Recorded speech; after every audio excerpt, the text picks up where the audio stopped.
Okay, we're now going into our regular meeting of September 18. So will everybody stand for Pledge of Allegiance?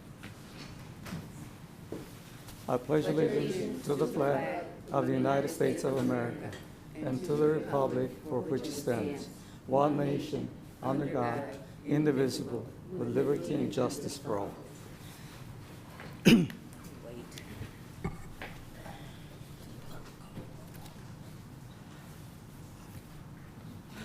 Trustee Hurt, will you read our mission, please? Our mission is to provide a high-quality education in a culturally safe and nurturing environment that supports all students to live purposeful and fulfilling lives. Thank you very much for that. Roll call, please. Dr. Kavanagh, Mr. Hurd, Present. Mr. Lopez, Present. Mrs. Moore, Present. Dr. Navarez Martinez, Present. Mr. Novisky, Present. Dr. Rodriguez, Mrs. Strode, Ms. Williams. Quorum is present. As a reminder, Treasurer Kavanaugh is not here due to illness. And then we're going to move to public comment on agenda items. Do you have any? Okay. Thank you. Approval of minutes. Do we have any additions, corrections on the minutes? If not, can I hear a motion to approve the minutes as presented? Madam, Mr. Vice President, I move that the minutes be approved as such. Second. It's been moved and second to approve minutes as presented. All those in favor say aye. Aye. All same sign. Thank you. So now we have presentations, and we moved the earlier presentation on our earlier meeting to this time, and we have the presentation on land acknowledgement. Mr. Keck.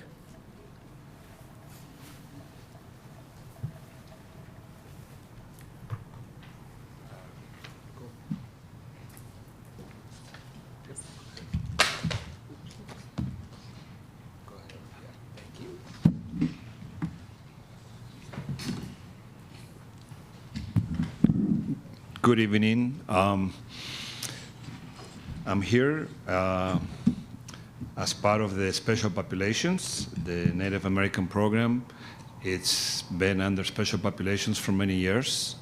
Dr. Naimi is the Director of Special Populations, and she supervises the programs directly. And then we have Ramona Henry, who is the coordinator of the Native American programs for the district. And next to her, it's a parent that is a member of the committee who is going to introduce herself, please. So I also work with Ingham County. I am the Native American Outreach Coordinator for Ingham County. I work with indigenous groups from all different tribes, provide food stamps, mental health, you name it, I try to find it for them.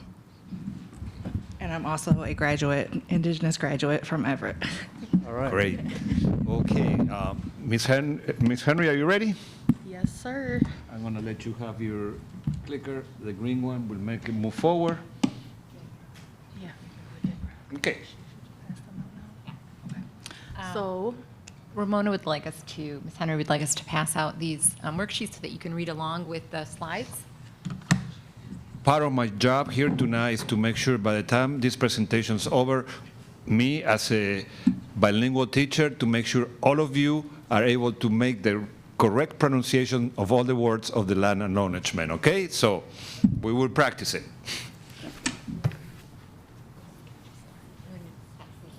Thank you. So I'm going to open up with introducing myself in my language. Buju, Anaweshi, Indishnakas, Mashike, Indodam, Nakwejong, Indonjaba, Anishinaabe, Kwe, Indau.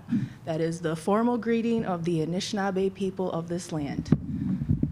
Okay, so we are here today to talk about a land acknowledgement.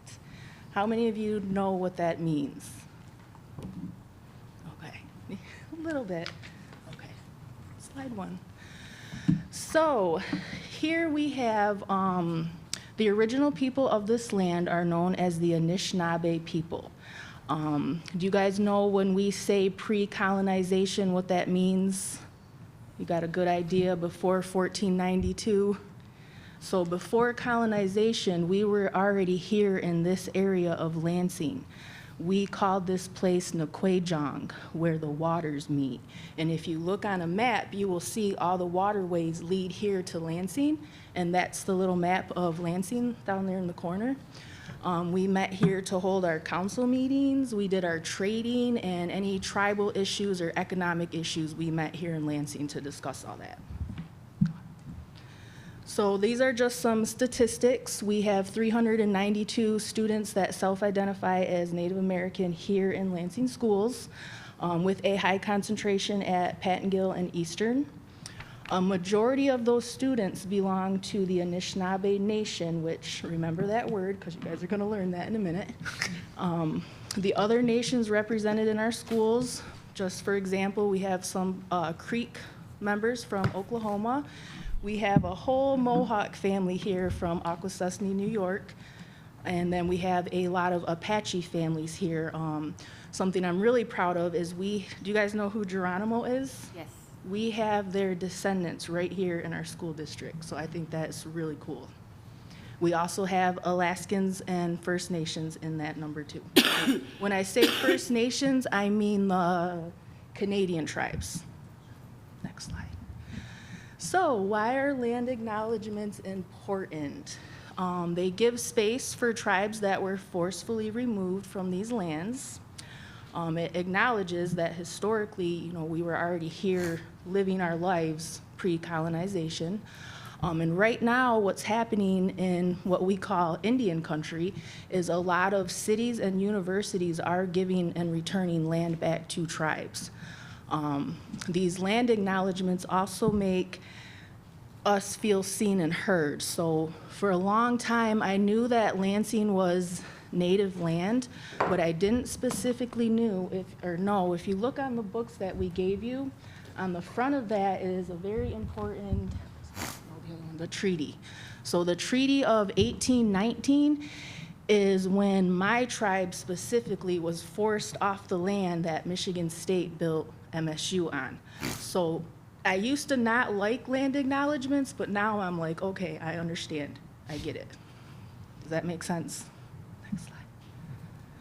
So here is the actual acknowledgement that was written by our current parent committee, and this is what you guys are going to learn today. So this says, we collectively acknowledge that Lansing School District occupies the ancestral, traditional, and contemporary lands of the Anishinaabe, the Three Fires Confederacy of the Ojibwe, Odawa, and Potawatomi peoples. Hello, Ben. It's so great to hear your voice, Ramona. I'm so only sorry I couldn't be there. Okay. Okay, so here is where it's going to get complicated. So that word, the Anishinaabe, go to the next slide. No, that forward, right here. So the word Anishinaabe means the first people, a general idea. To go deeper, our teachings tell us it's actually our creation story that means the first man created, but I can't give that, big old definition all the time. So just generally, Anishinaabe means the first people. So when you say Anishinaabe, that means one. When you put a K or a G on the end of that, you're making that plural, more than one. So that's interchangeable. Anishinaabe, Anishinaabe, same thing. Moving on. So those three tribes, historically, we didn't get along pre-colonization, but as things started changing here, we seen that we needed to unite, and we came together, put our weapons down, and said, no more fighting. We need to come together and take care of our people in this land. So those three tribes came together and formed a confederacy known as the Three Fires Confederacy. So we call ourselves Anishinaabe, and that means the three fires. So the word Chippewa. That's actually my tribe. I originate from Mount Pleasant. The word that we call ourselves is Ojibwe. So when during the fur trade, as the French and British were coming here, they butchered that name and they couldn't say Ojibwe. So over time that became Chippewa. So Ojibwe is actually the correct way to say that. So when you say Chippewa, you're not really acknowledging the people. Does that make sense? So when we came together, each one of these nations took on a responsibility. The Ojibwe people, we took on the responsibility of keeping the cultural and the spirituality alive. We provide the teachings and we protect and preserve the language. The next tribe we have is the Ottawa is the colonized word, but the correct way is Odawa.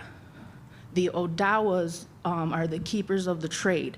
So thinking back to the fur trade, the Odawas are the ones that were like, you know what, we'll take care of the fur trade, and they still do that today. The last one is the hardest one. The colonized word is Potawatomi, but the correct way is with a B, Bodawatomi. Their responsibility is to keep the fire teachings alive. Now, we have more than 500 nations in this country. We all have very different beliefs, but one thing that unites us all is that fire and the respect and the teachings behind that. So the Potawatomi are the ones that stepped up and was like, we're gonna, be responsible for the keepers of the fire. How many of you have heard of Firekeepers Casino? That is the Potawatomi Nation, and now you guys know where that name comes from. Okay, go on. Here are the 12 federally recognized tribes in Michigan. We have 4 state recognized. There is a huge difference in that. When you're federally recognized, that means you are under federal law, and we are under the BIA. When you are state recognized, you are under the state. Does that make sense? It's completely different. Those 4 tribes right now currently are trying to fight to get recognized, but they're having a lot of issues. It's not easy to just be like, hey, we're a tribe. So that's that. Next one. Finally, here we have our wonderful Native American program. This came about during the 60s in the civil rights. This was part of the treaties when we were getting our land stolen. We had to forcefully sign these treaties, and in those promises, they promised, we will always take care of your people educationally and make sure, they're taken care of, but that never happened.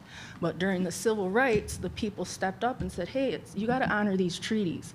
So that's when these programs started growing, and we came here in the districts in 1972. We do summer cultural camps where we provide language, cultural activities, community events. We do a lot of holiday gatherings, cultural celebrations. We are, like I said, academically we support the kids, but culturally too. And we go into the schools and do these cultural lessons. So sometimes it's cultural, sometimes it's academic. And that's it. That's all I have. Can we?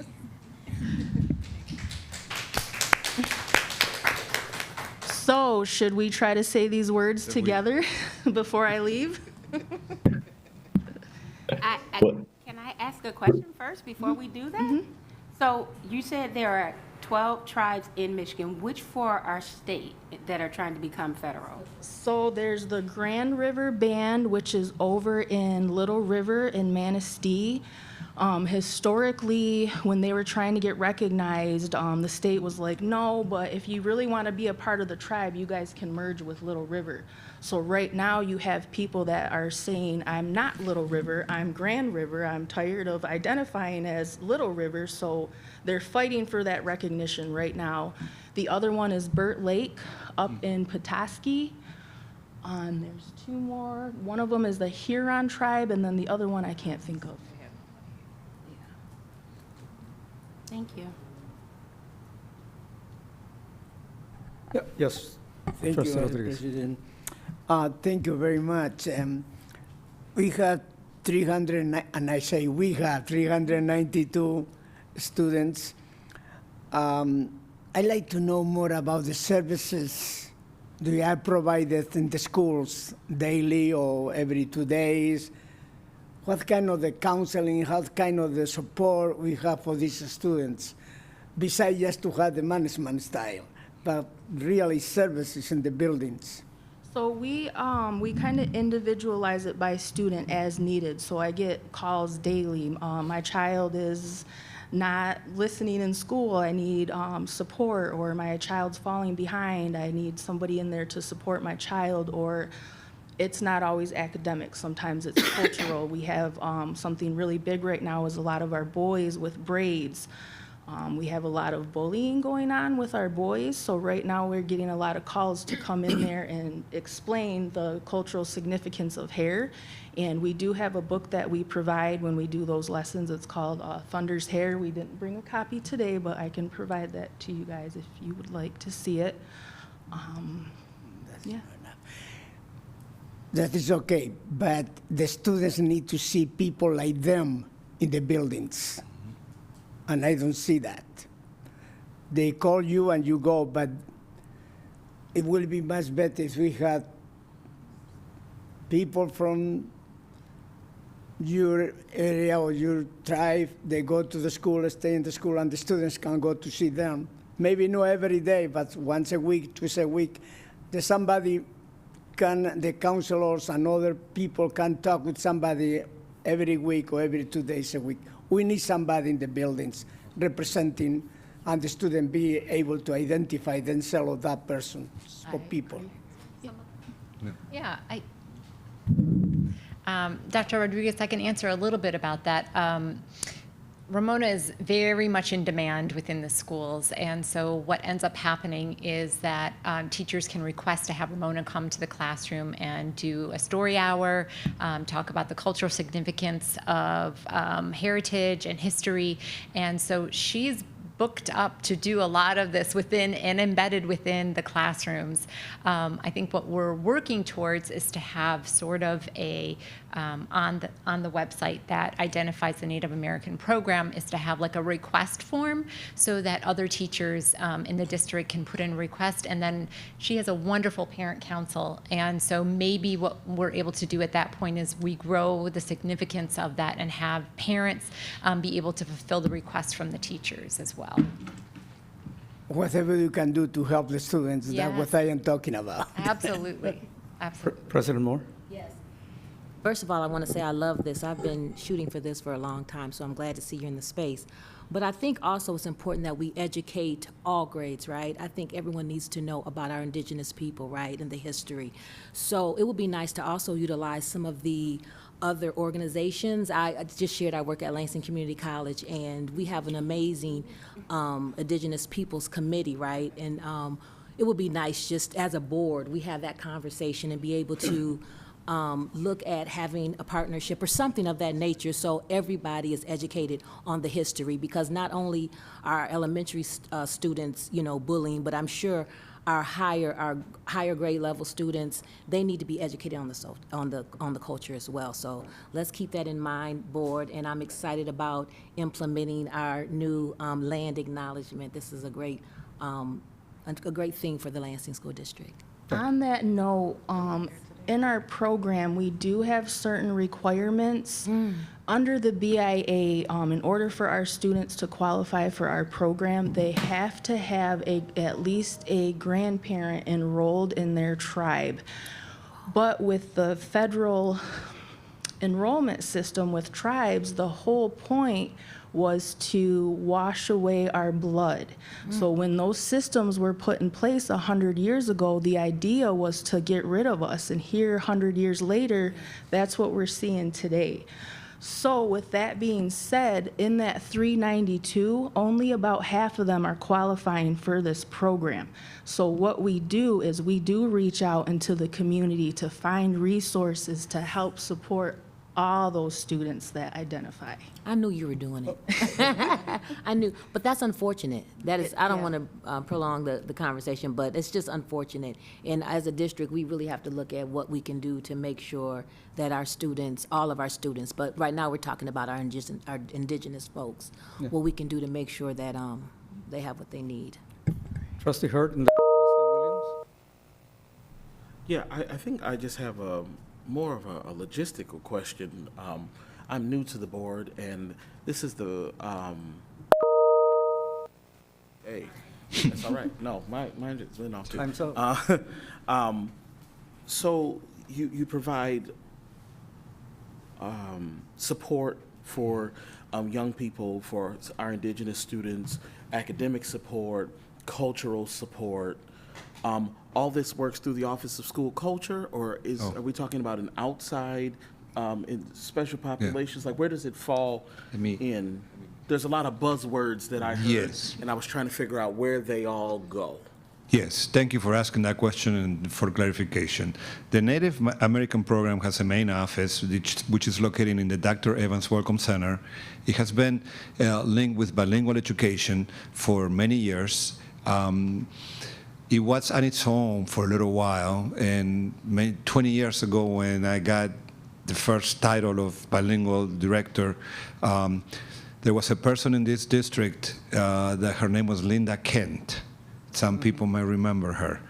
And she was a Native American person who worked on finding grants and providing services. So from there were three, probably when Ramona was a child, there were 2 or 3 employees for the Lansing School District that used to provide services.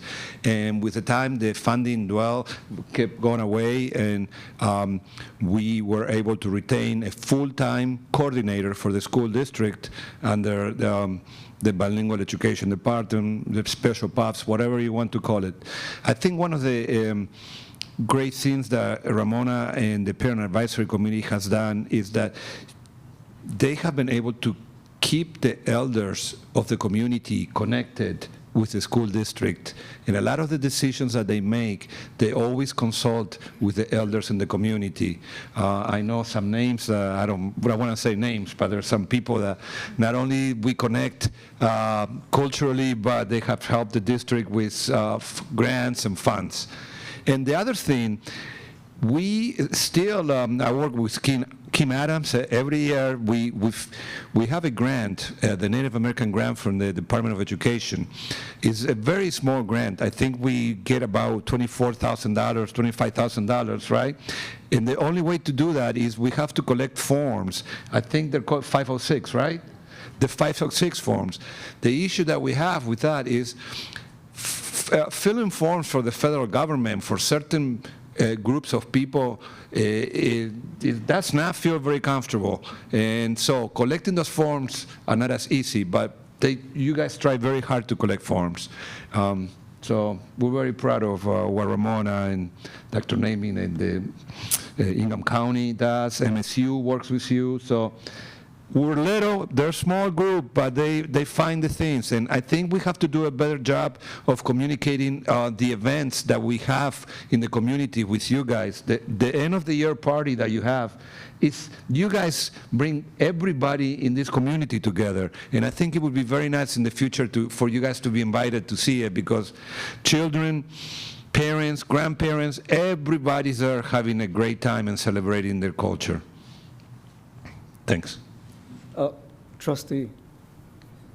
First, let me say thank you for this. I am Sue and Blackfoot out of the Mississippi area. Yes, I do know my lineage. Hey, girl, you my cousin. I was like looking at your cheekbone. I'm like, that's my cousin. But I'm really interested in first and foremost, how you all have a parent advisory group. So I'm just going to put it out there. How come some of these parents are not applying for jobs in the district? We would love to see more of you in the district by way of parapros, teachers, educators. I'm really going to be pushing for that. If I have to email Deputy Superintendent Sergio Keck every week, who's applying? What do we need to do? Because I like to see the diversity. And again, as Trustee Rodriguez said, there is not enough of us in the districts showing that we are represented. there's 3 of you right there. We have 392 kids. Even though all of them are not getting services, how can we help them get to that next level? I'm even willing to help you all do the forms and everything, because I believe you all have something that is needed, not even just for them, but for people like me who are finding, hey, I might be qualified for some of this tribal stuff.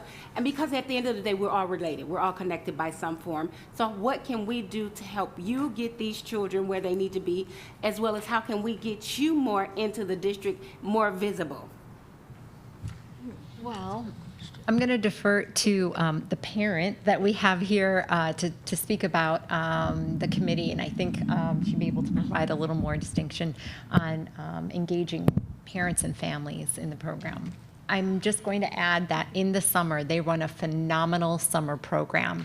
And I would invite you all to come, because that camp is something special. I don't know how to describe it other than it's so meaningful and really an opportunity for students to connect with other Native students that are in the district, but also with the elders and with families. And so at the beginning of, the most significant thing that stands out in my mind is as the students enter, who is the gentleman's name that had the sage that blessed the children as they came in? Don Chippewa.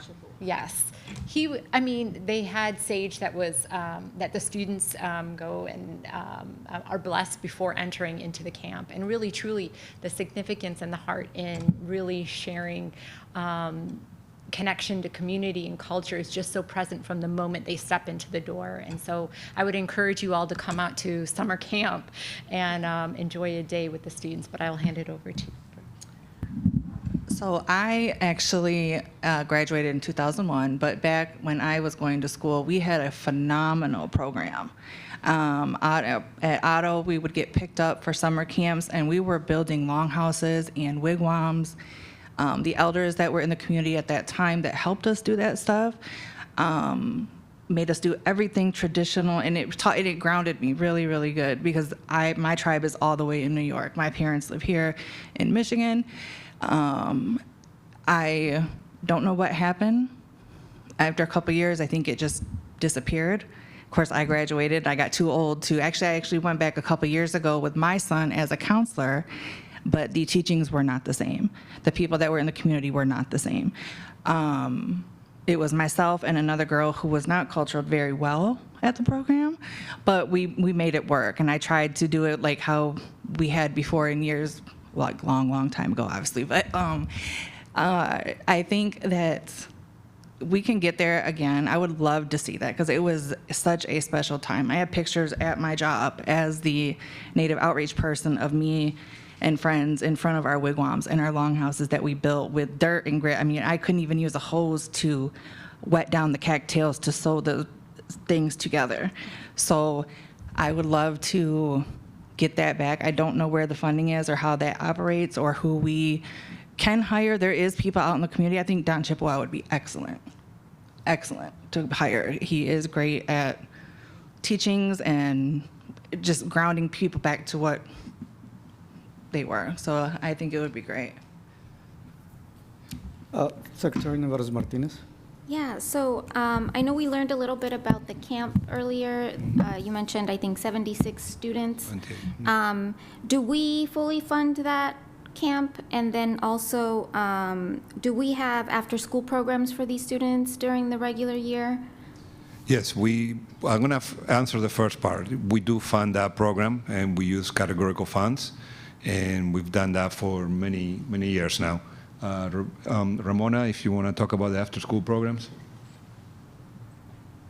Yes, so that's the main part of our program, is to provide after-school programs. The last few years, we weren't reaching out to our high school kids as much. All the K through 6, we had them together. They had fully functioning clubs.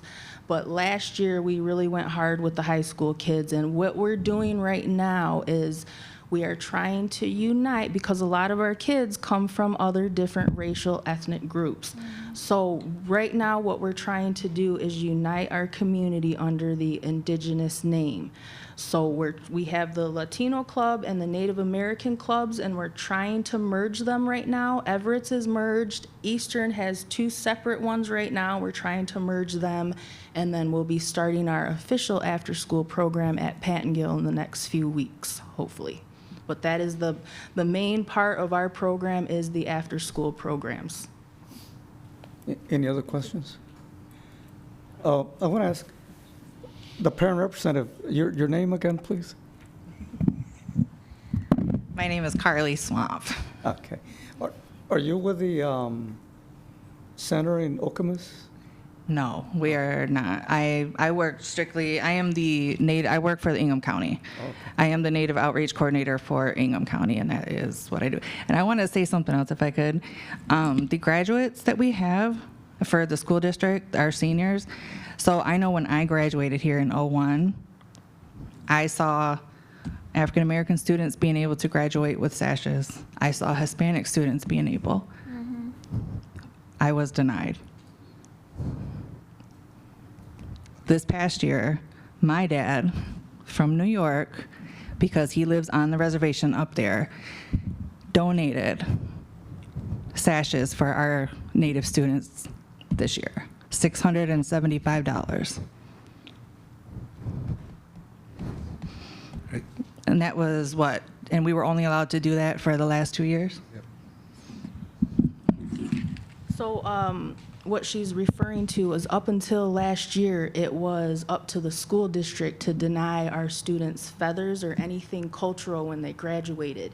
And we have a strong parent committee here and our group of elders that actually spent time at the state for the whole last year and a half, fighting to have that law changed. And it was finally changed last year in about May.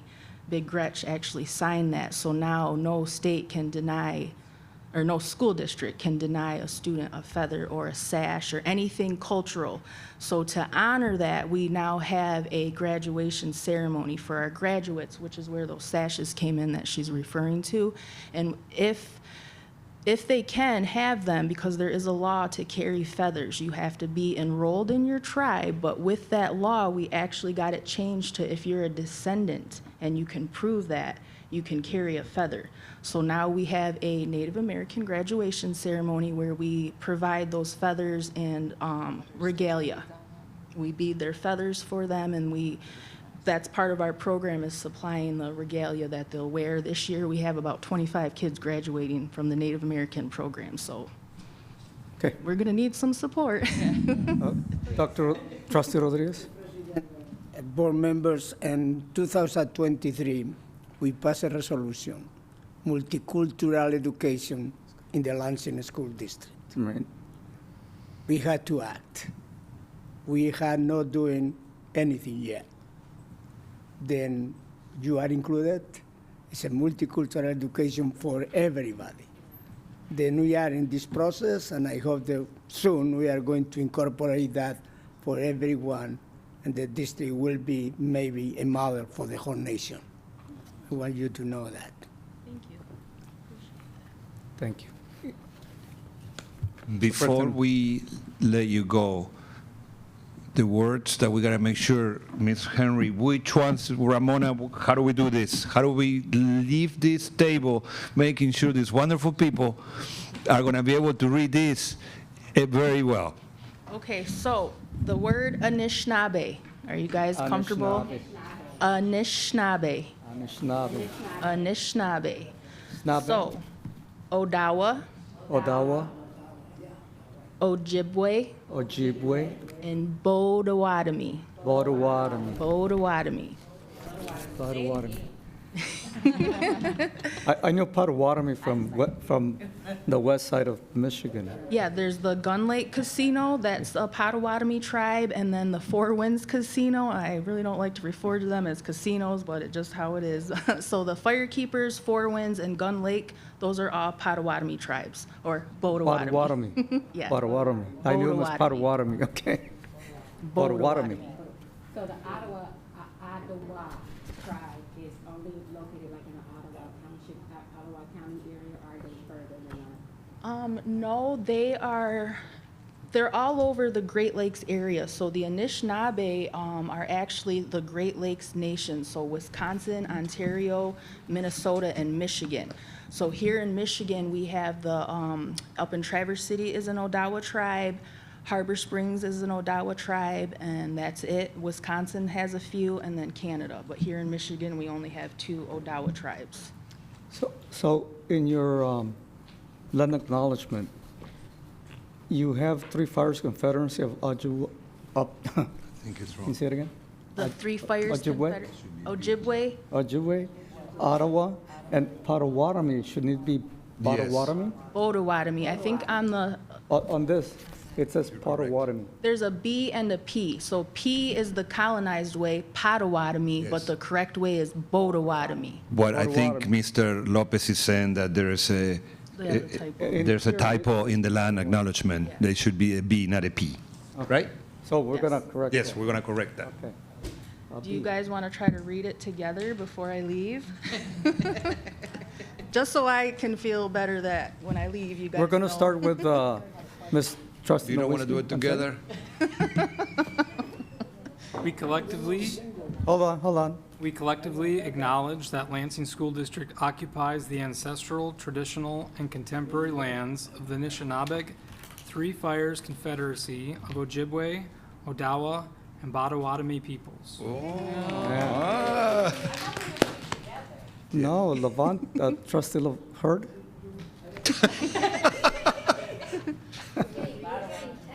Yeah, that's okay. Test me.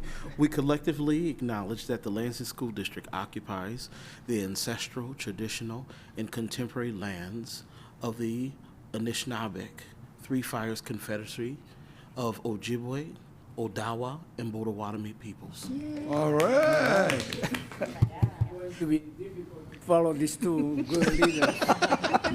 I'm going to try very hard, but usually good teachers teach me twice. That's right. And thank you. We collectively acknowledge that Lansing School District occupies the ancestral, traditional, and contemporary lands of the Anishinaabe, Three Fire Confederacy of the Ojibwe, Odawa, and Potawatomi. Good job. All right. All right, it's my Got turn. to be dreaming tonight at home. All right. We collectively acknowledge that the Lansing School District occupies the ancestral, traditional, and contemporary lands of the Anishinaabe, Three Fires Confederacy of Ojibwe, Odawa, and Potawatomi peoples. Right. All right. You go. We collectively acknowledge that Lansing School District occupies the ancestral, traditional, and contemporary lands of the No. Anishinaabe, Back. Yeah, there we go. Three Fires Confederacy of, somebody else is gonna read this. Ojibwe? Nope. Yeah. Yep. Okay. Yeah. Ottawa? Ottawa. Yep. Ottawa. Oh, that's not. Yeah. Odawa, that's. Odawa. Odawa, I have to, okay. That's the And, one I can't say.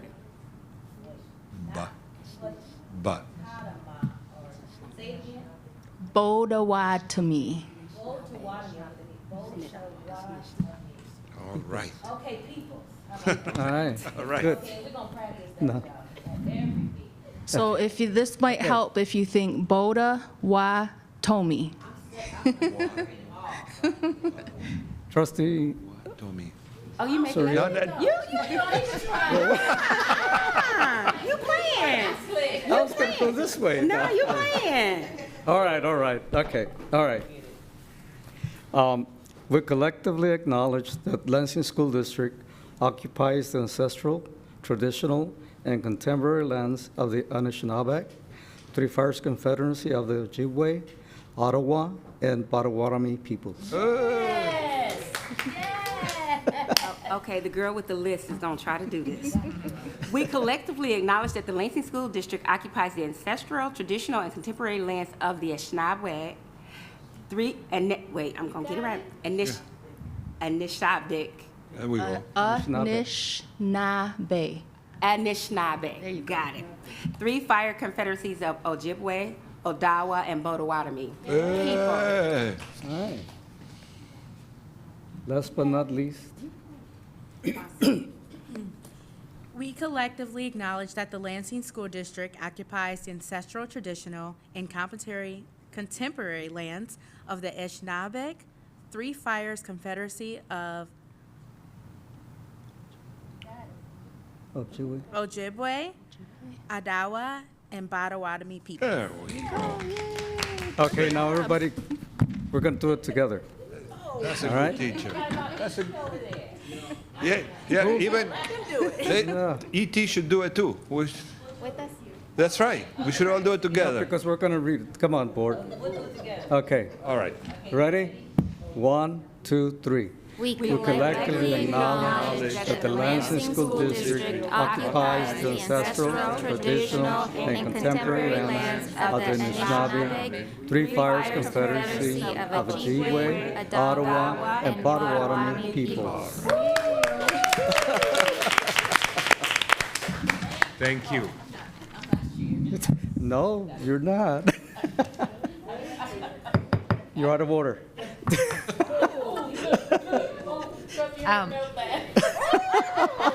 I do have to add that that language that you guys spoke is referred to as Anishinaabe-Moan, the language of the people, and it is rated the top 3rd hardest language in the world to learn because we describe things. So it's not just a general, this means that. It's like I explained with the Anishinaabe, there's a whole teaching behind these words. So good job. Thank you. Thank you very much. Thank you. Thank you Oh, very much. also, we have some free books over here. Part of our culture is gifting, so thank you for allowing me this time and space to be here.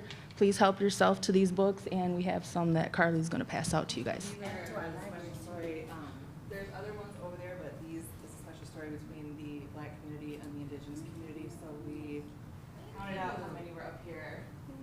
That is one of my favorite stories. Please read it and let me know what you think. I honestly want your opinion. That's one of our stories that we use during Black History Month.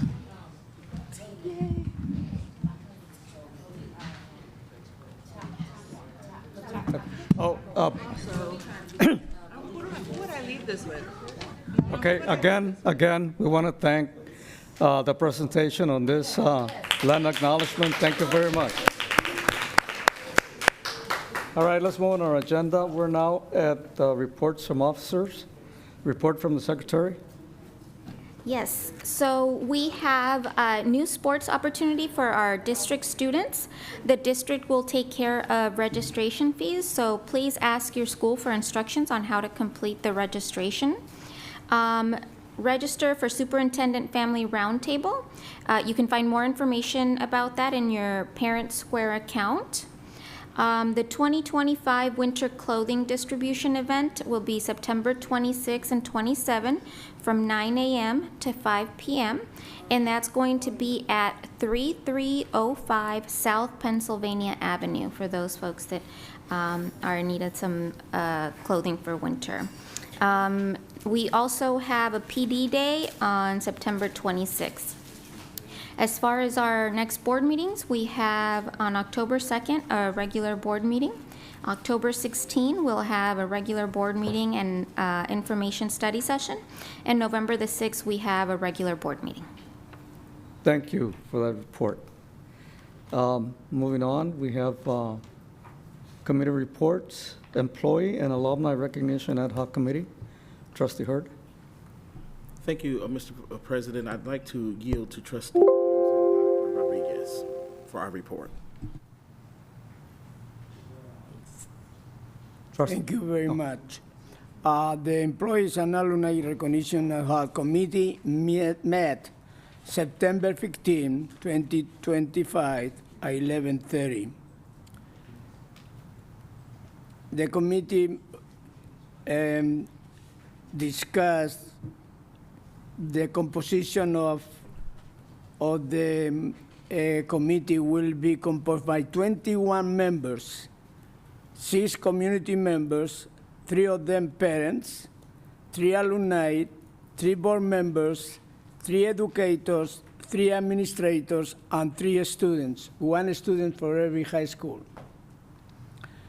Questionnaire will be sent to engage interest of possible committee members soon. We had a day here, but I don't think we'll be able to do this September 22nd. Board member can recommend to recognize people until the committee is formed. Recognition will be on the quarterly basis at the end of each quarter, school year. 9 weeks, 9 weeks, 9 weeks, and 9 weeks will be the time we are going to recognize people in the board. I'm going to let the mission statement and vision to Mrs. Williams and other things that probably she remember better than me. Thank you very much. So we are working basically on the bare bones of the mission statement and the vision statement so that when the committee meets, we have a working document. We're also going to be working on our basic operational guidelines, so when the committee does come together, we can build our plan from there. But again, we are now also looking at the different categories of how we will be recognizing the different people in the community. I mean, and it's going to be an ongoing process, so say that each one of us submit someone to the committee will review it. They may not all be recognized in that first quarter, but it will always be an ongoing. So we will always, every quarter, be honoring someone.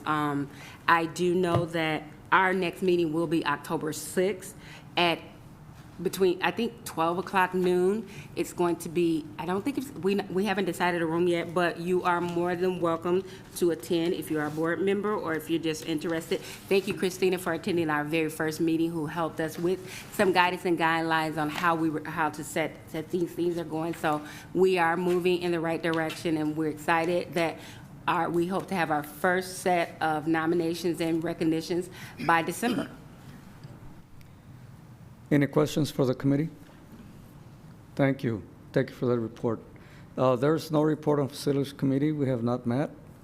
We probably will be meeting soon, as some things are coming up that will need to be brought to the board. Finance committee, we do not have one today.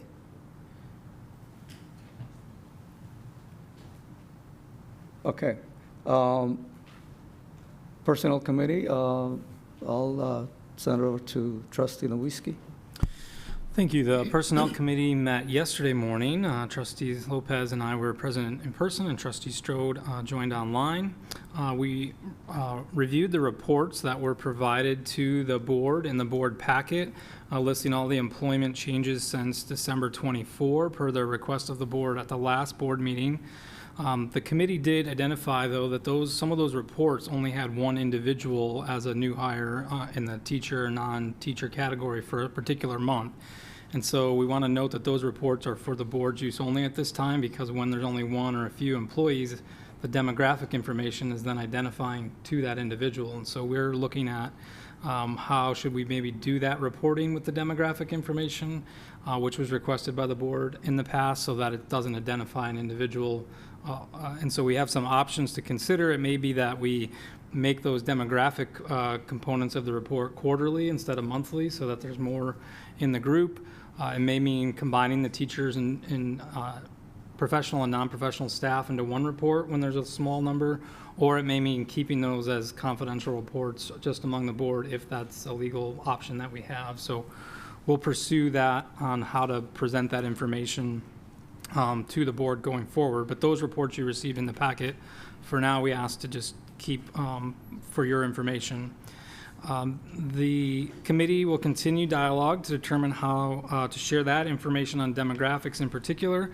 We did look at the current policy regarding hiring, and it indicates that the board needs to approve hiring of employees, specifically for professional staff. Our policies separate out professional staff and support staff, but have similar but not always the same policies.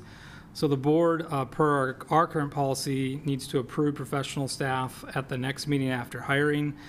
And so that hasn't been done, and so there's a motion tonight to approve the new hires list since December, which is a very long list.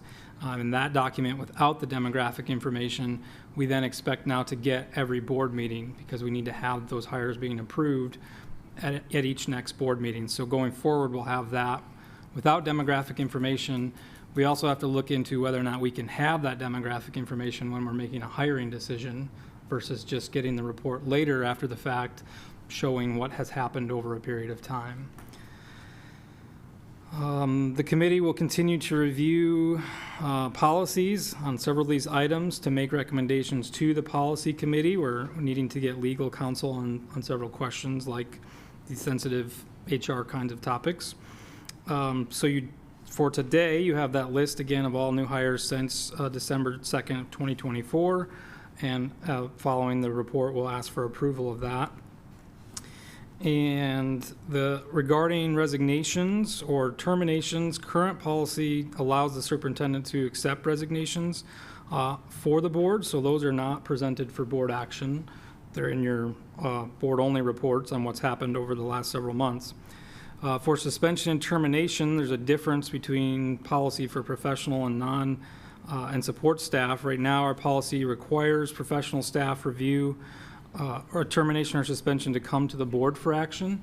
And so we discussed in the committee, we're pretty aware of that when it comes to non-renewals at the end of the year for the teacher process, but what happens outside of that for any suspension or terminations? And staff is looking more into those details. For suspension or termination of support staff, that may be delegated to the superintendent under current policy with any action reported to the board at the next meeting, with the opportunity for the board to override that action if desired. So there's some differences there that we're continuing to look into, but we hope we've provided the reports that requested and are going to be up to date on the actions needed. The committee is scheduled to meet next Wednesday, October 15th at 8 a.m. here in the boardroom. Yes, questions, Trustee Williams? So I did have a question because I read everything and review everything, and I was a little confused. Is there a definition or something of resignation versus termination or just leaving?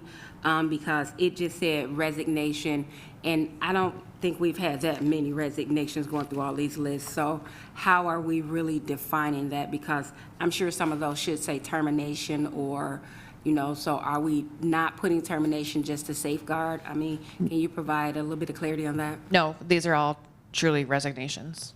They are not terminations. If it was a termination, a true termination, it would be listed as, right, I'm just addressing all of the resignations that are being mentioned. But yeah, if there is a termination, we list it as termination. Other than that, they are all resignations. Okay, and then I guess my other concern, and we heard it here tonight when they did the acknowledgement, the demographics of what we're seeing in these hires are not a reflection of our students, our staffs, and a lot of times we know that students are going to be more relatable when there's someone like them in there. How are we going about doing that? Because I get it, but I know how I would feel if my teacher was teaching me English who came from Westphalia, but I came from Detroit.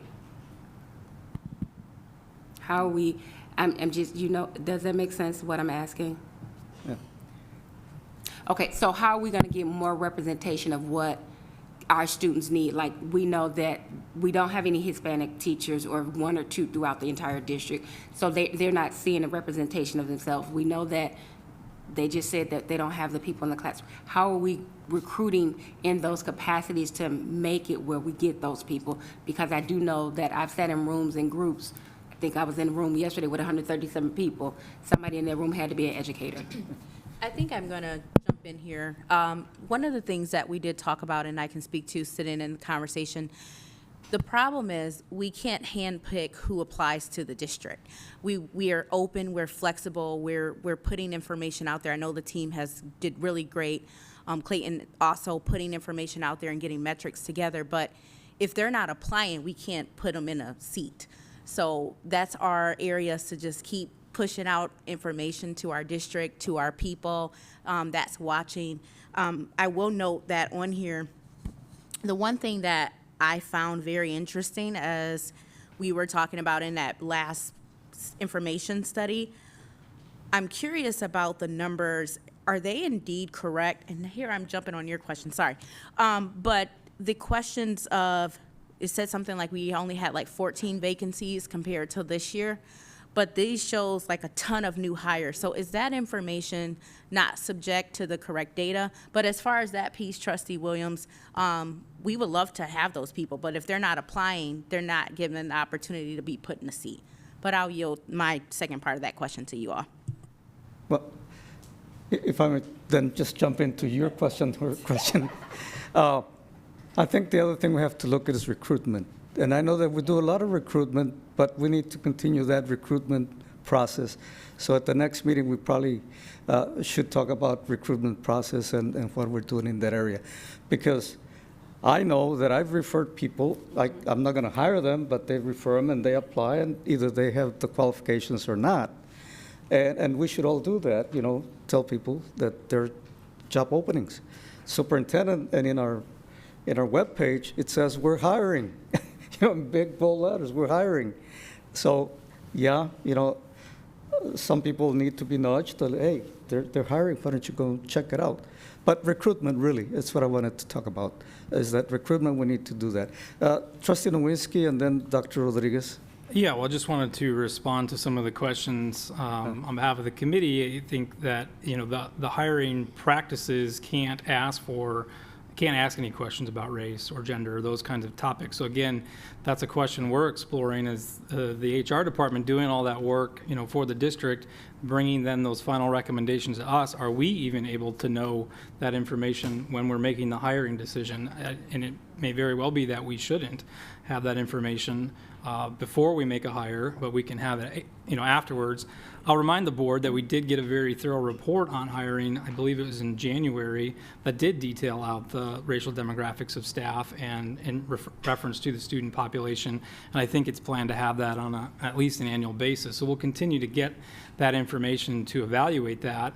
But there certainly are gaps in representation not unique to the Lansing School District. This is a nationwide issue. So hopefully we continue to be a leader and not following those trends. But I think we should note that there are certainly staff of multicultural backgrounds in our districts, maybe not yet at the level we want.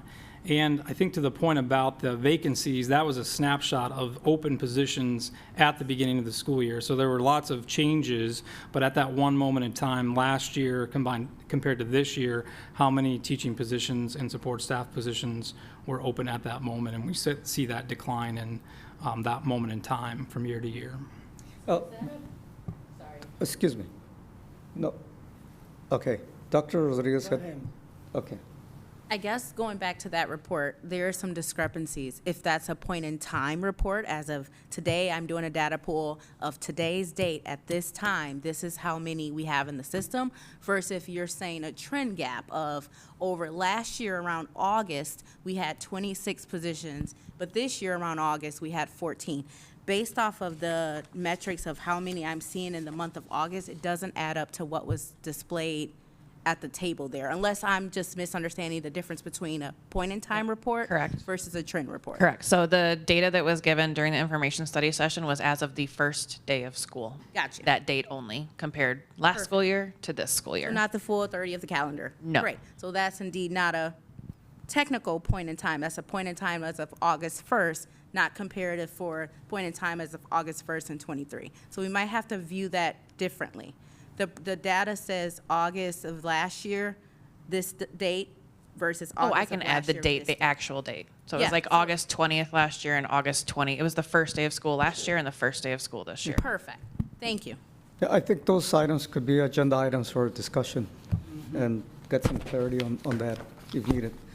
Thank you, Madam Trustee Rodriguez. President. I think recruitment is based and important. I just heard in the news today that the graduates of the universities are having problems in getting jobs. The only one who is not having problems is the teacher profession. We have had openings all over the nation for people that are prepared to be teachers. And I heard that New Mexico had a cooperative agreement with the University in Mexico to bring teachers from Mexico to here. We do that with China Group. We can do other recruitment to improve our. Second, I'm happy about all these names, not because curiosity, because knowing the names and identify the people who work for Lansing School District make me to feel they can do better job for them. And I hope we are going to receive that now, from now on, every month or twice a month, whatever the committee decide. And third, I saw the resignations, and except 4 of them. One is Mr. Bogan, who has 32 years. The other one is Mrs. Hostra. They had 34 years. There was a physical education teacher. The other one is Mrs. Alvarado, was science teacher, and they have another 33 years of services. But the rest of resignations are very, very limited in years. Some of them months. Do we need to do a study why we cannot keep the teachers or the people who apply to Lansing School District? They, after 1 month or after 1 year or after, I think we need to find out why we cannot retain the people that we hire. Well, one of the things that, well, let's have a motion after I say what I'm going to say, is that we know that some of the new hires that we have that are new teachers, after the first year, they don't want nothing to do with teaching. Okay, that's number one. Number two, the salary. Even though we're paying top dollar now, I think it's going to help us retain teachers. But still, if the money is better elsewhere, money talks, and people leave. So, but still, we need to do a study and see what we need to do. Trustee Hurd. I did have one question just for my peace of mind. Trustee Williams asked a question about this really almost verbose amount of resignations as opposed to terminations. And I will sleep better tonight knowing, is there a distinction between resignation and resignation in lieu of being terminated? No, there's not. We don't make that because then that makes information public necessarily about investigations and those types of things. And so we do not differentiate between those two, but it's something that we can speak to our legal team that maybe we can provide in a board-only report. I wonder about that just because you described it as a true resignation, which implies that person has left on their own volition, not you resign or else we're going to fire you on Monday. And well, before we say we don't do that,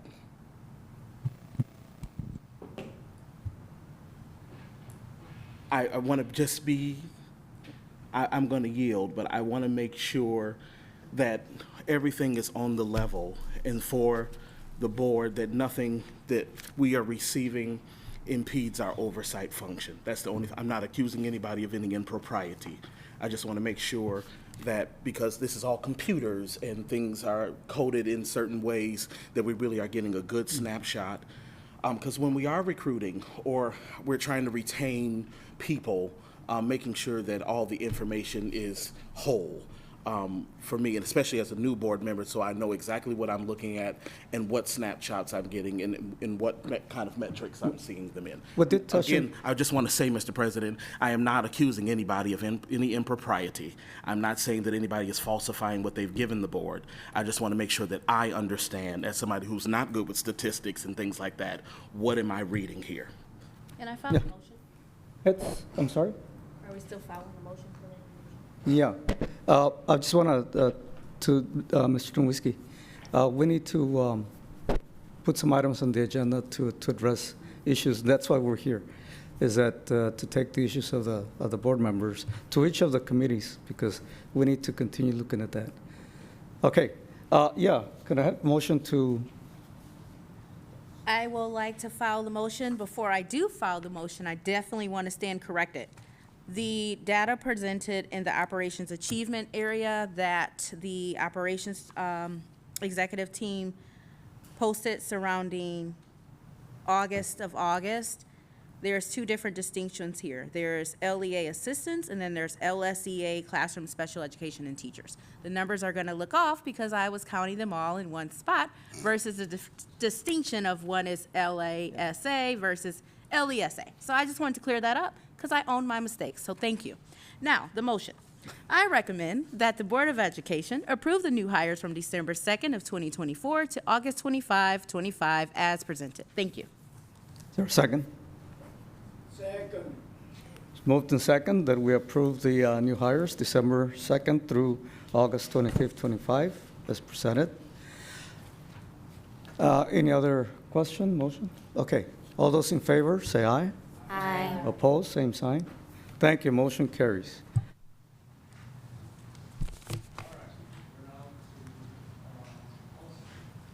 Yes.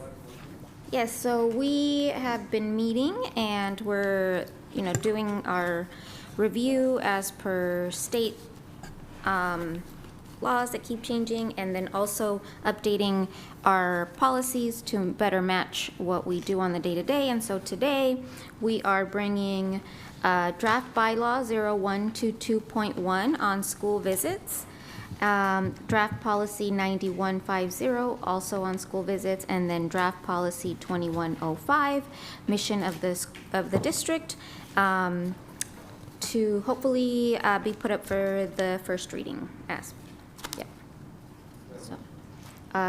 Yes, I move that the Board of Education receive the policies for first reading as presented. Second.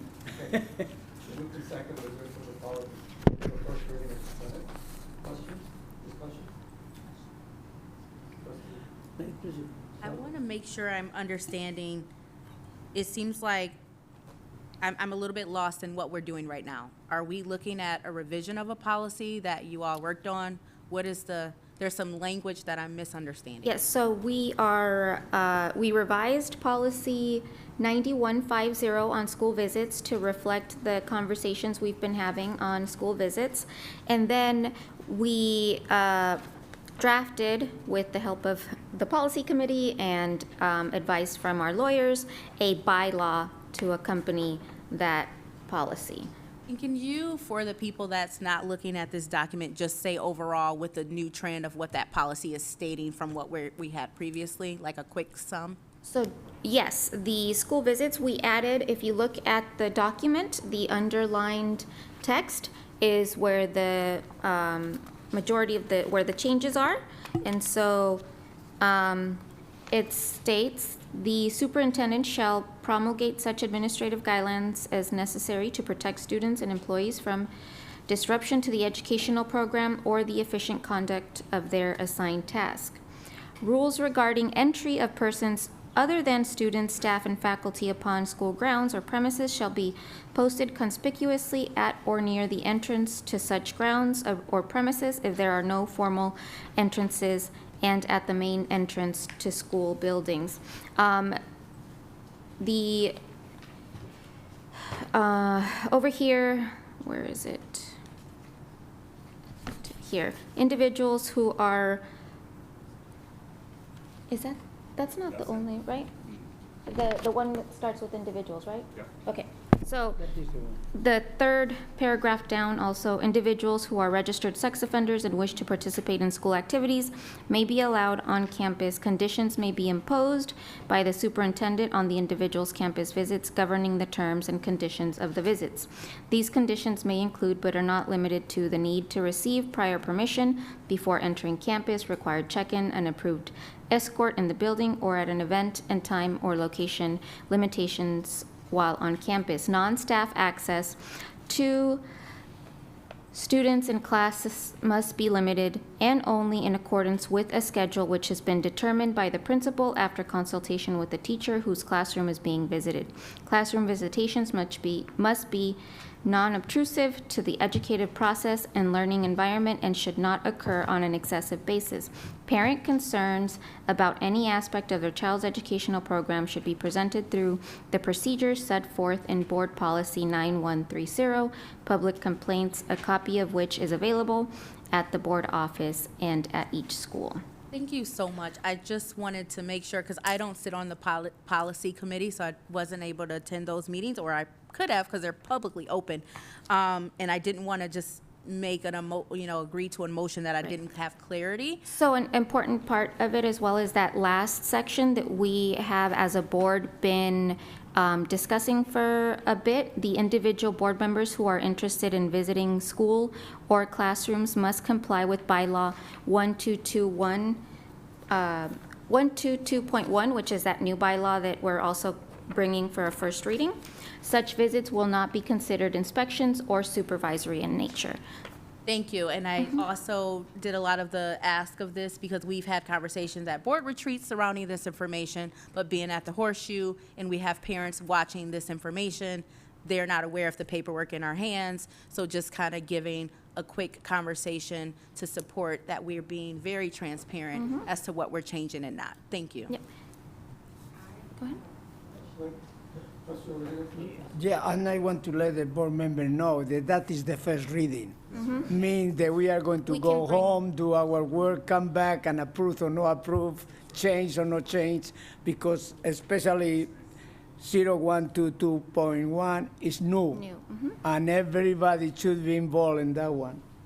Maybe we need a collective revision, and that is the first reading for us to start working and see if we do legally and what this board wants for the board members. Yeah. Thank you. Yeah, Thank you, so Madam as, President. at our policy committee, we thought it important to link the policy to a bylaw, which didn't exist, and so this is new, and so make sure that there's a good revision on that, or a review. And then the mission of the district, we're just adding it because it hadn't been updated to the new mission. Yeah. And so that's just a correction on that one. Question about the sex offenders. Are we saying all sex offenders or just sex offenders who are parents? Parents, well, that they have a reason to be there. We probably need to define that in this bylaw very clearly and very precisely, because just saying individuals who are registered sex offenders opens up the door to any sex offender. So that probably needs to be detailed a little bit more. Okay, go ahead. Yes, I don't believe that section was changed from current policy, so we can look at that if it needs to be looked at more Yeah, closely. the changes were the bottom parts. I saw that, but sex offenders should. I'm like, wait. One thing I noticed, I believe the draft on the new bylaw for school visits by board members had the 3 days, but we had talked about switching that to 1 day based Yeah, well, based on our board retreat conversation. I think it just wasn't captured in the proposal, so if that's what everyone on the committee remembers, I think Yeah, we had. we'll adjust that, but I think the board should know that we intended that to say 1 day. It just didn't get captured in our edits. Correct, and like Dr. Rodriguez said, this is the first reading. And you're all invited to send email to the committee chair and say, you can these send are them to my suggestions, corrections, or whatever, so that when they come back for the second and final reading, that they can note the corrections made from the first reading. Yeah, so if you have any thing to add, say, or whatever about these policies, just email them to me and then CC Mr. Keck on there as well. Okay, super. All right, we do have a motion on the floor. That is to accept this policies for first reading. Second. I'm sorry? We second. I know, it's on the floor, so we're going to vote now. All those in favor of acceptance first reading, say aye. Aye. Opposed? Same sign? Thank you. Motion carries. Now we're at Student Achievement Committee. Trustee Williams and I have just said we have to do that pronto. And I think we're going to need one more member of the board to be on our committee. Were you volunteering? Yes. Okay, Dr. Rodriguez. So Jessica, I'll get with you and see whom, so we can get that going. Okay, Deputy Superintendent, I'm sorry. Either way. Yeah. Well, if Superintendent Schulden is still on, is he on? Is he gone? I am. I've been, listening and taking notes. It's wonderful. So is it my time? You're on. Okay, well, good evening, everyone. 9:30, so it's definitely the evening. I will try to keep this very brief. But again, I'm here in Traverse City with 500 of your favorite Michigan superintendents. It's really a terrific time to be together, especially with all of the things that might or might not be happening 2 blocks from our office in the state capitol. So at least we can share with our anxiety together. I don't want to belabor the point too much, but I just really want to say 2 things about the presentations you saw. The first one was really thrilled with the ISS around the summer programming. Again, a district of 10,000 doesn't ever sleep. We have lots of really great programs, and I think the board, the community got to see just how robust our offerings are. And so certainly if you're a family member and you're thinking about, what your kid can do during the summer, there's a lot of opportunities for them in the Lansing School District. And then the second presentation, of course, around the land acknowledgement. This is something that I think you've heard me really talk about. I'm so thrilled that we're doing this. I want to thank the board for their courage to do this. This is certainly in this time in America where this might be seen as fraught or difficult. The fact that we are now going to do a land acknowledgement for the folks that have lived on this land for many, many years, I think is terrific. And what a great example of teaching by doing. You all read it individually, you read it as a group, you read it on paper. I'm really glad, and I was able to hear all of your terrific pronunciations, and certainly it was great to hear Ramona's voice. She's really been a true asset to this district for years.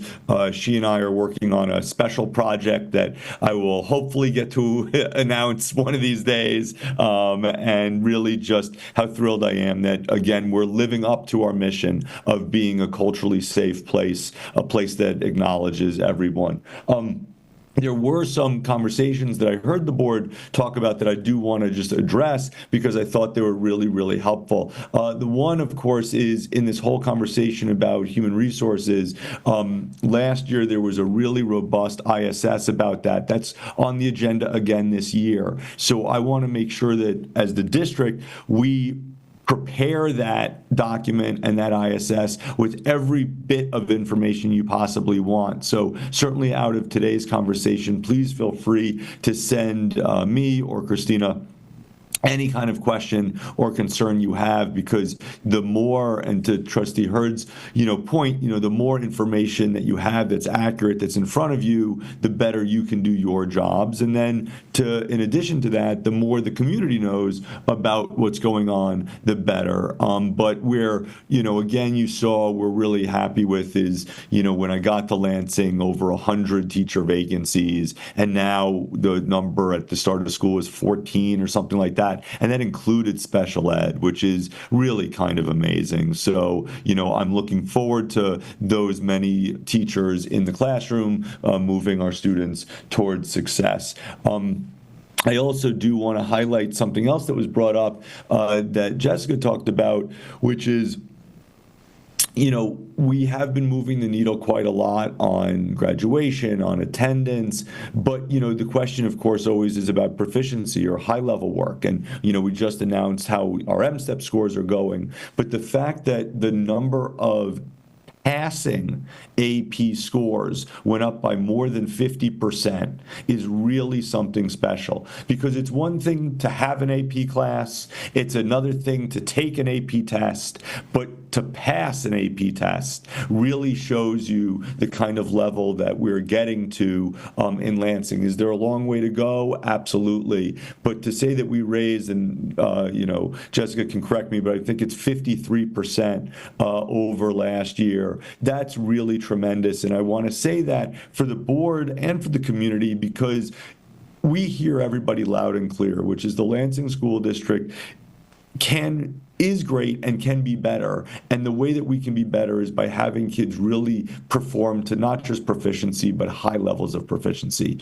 And the fact that we now are really investing in all of it, tier 1, tier 2, tier 3, but to have such an increase in AP and the number of classes and the number of kids is great. And this year, I'm really, really looking forward to our results because I know that we've invested yet again in that. And of course, as Trustee Williams talked about, dual enrollment is a really great asset for this district. And so just to know that we've got AP, we have IB, we have dual enrollment, all of that is pretty great. So, there's lots going on in the district. Again, at 9:37, I apologize, I'm probably not at 100%, but it is really a tremendous week and really a tremendous start of the year. And I look forward to working with this board and certainly ET and the community to pushing forward some more. So with that, I'm sorry I can't be there in person, but of course I'm always going to be here, online if I can. So thanks everybody, and certainly I yield the floor to Vice President Lopez, who is acting as chair. Thank you. Thank you, Superintendent. Of course. Appreciate that. Alrighty. Okay, you got a motion. All right, so. Under new business. Under new business. Under new business. I've got the floor. You got it. Okay. Under new business, I wanted to make a motion to approve the land acknowledgement that was presented today. May I have a second? Wonderful. Thank you, Trustee Williams. So it's been moved and second that we accept the land acknowledgement. That was presented today. That was presented, no, yeah, but I'm talking about that term. The statement, land acknowledgement statement that we heard today and practiced. So. All the things. Would you like me to read it again? Do we have any discussion? Any questions, discussion? Okay. All those in favor of the motion signify by saying aye. Aye. Opposed, same sign. Good. We do have a land acknowledgement statement now. Wonderful, wonderful. We'll be And for our, you have a trustee there. Mr. Foster should be in the next agenda. Yes. Yes. After the mission statement. Yeah. Okay. We have comments from the board. Did you have a question? Oh. Well, are you still there, Superintendent? Oh, yeah. I'm not going anywhere. Well, there's a question, I think. Yes. Sure. Of course. I'm not going to steal Trustee Nowinski's thunder, but I do we didn't get to ask questions to our superintendent. I'm going to yield my mic to Trustee Nowinski to ask his infamous question about our budget. Well, yes, thank you. Take it away. So we still don't have a state budget. Do you have any update on where that may be at or how it's impacting the district? No, I mean, again, I hate to be such a broken record, but, again, as you heard from Kim, our budget is in good shape. We don't have any understanding or no knowledge of, if a budget is coming or not. I'm certainly hearing rumblings that the wheels are starting to turn. That deadline of October 1st is getting closer and closer and closer. Certainly being up here with 500 superintendents and, their staff, there are many districts that actually borrow already. You heard Kim talk about, there's districts that are borrowing already. We're not in that position. We feel very comfortable going into October. We are hearing rumblings that things are starting to move, that there are now more negotiations. So again, hope for the best, prepare for the worst. On October 1st, we'll know if there's a budget or not. We have a board meeting on October 2nd, so clearly I'll talk about it then to see what's happening. But for us, and I've said this before, the real drop deadline is October 20th, right? If they don't have a budget by the 1st or the 2nd or the 3rd, it won't really impact us because the next check we get from the state would be October 20th. Now, what I'm hearing, and again, it's not 100% accurate, but what the people around here are saying is they need a budget by about October 10th or 11th in order to process what the right number is for the districts to get the check.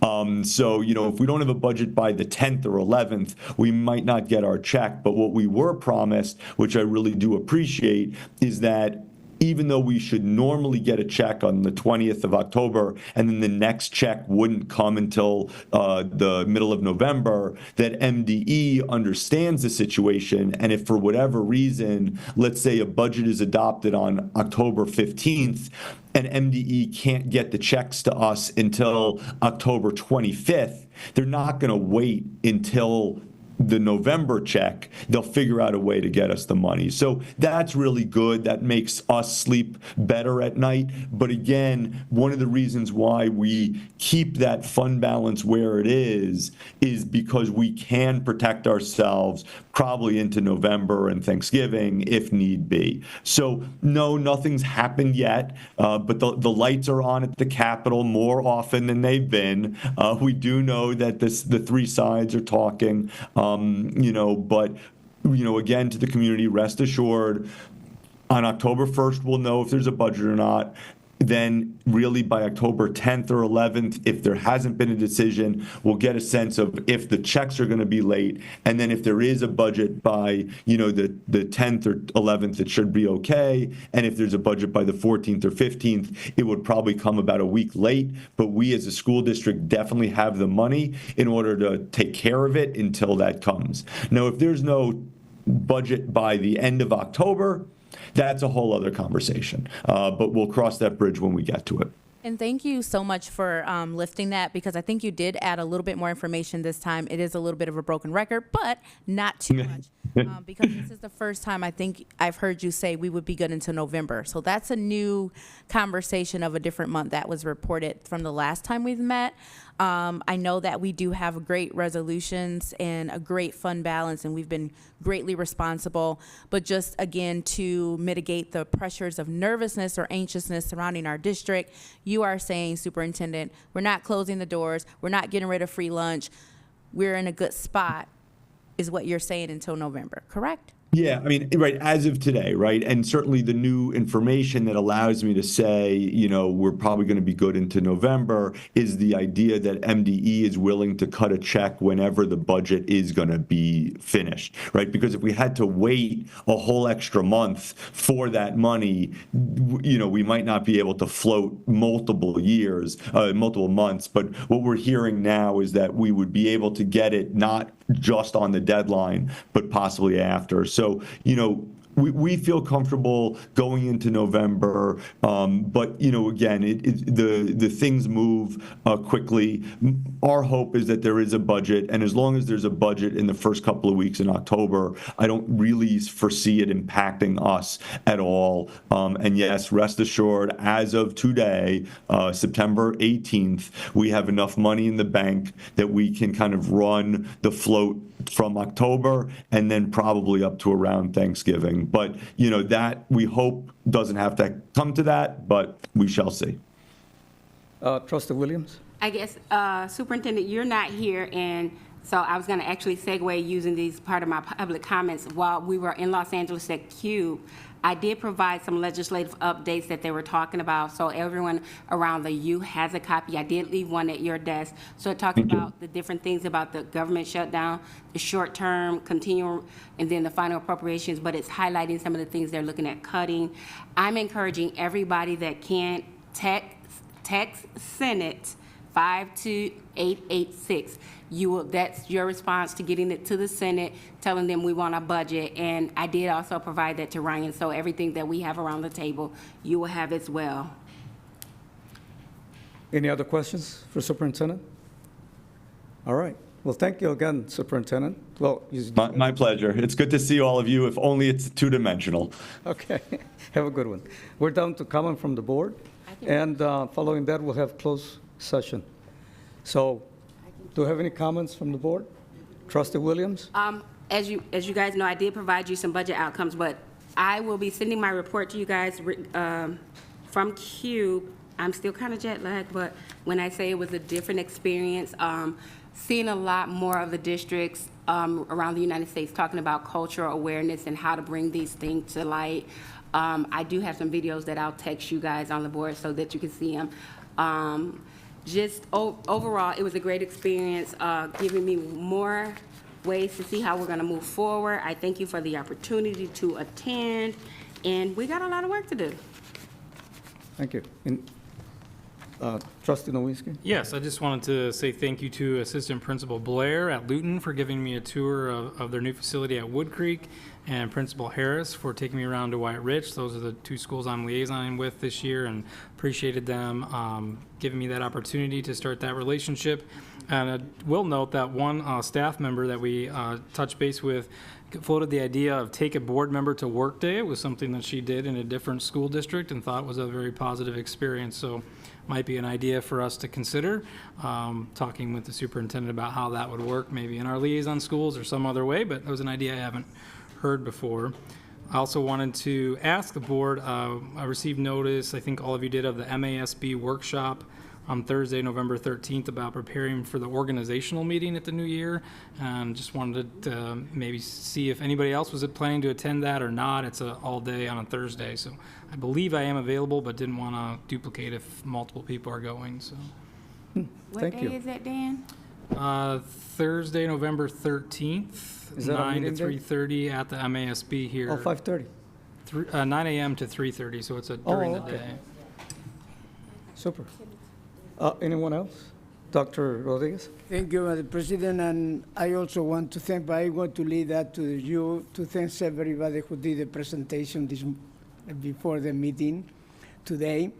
But I want to ask you for your attention to the seniors that they received the Lansing Promise last year, 2025. So we met yesterday with the Lansing Promise and the foundation. Mr. Lopez is the treasurer of the foundation, and I am the secretary of the Lansing Promise.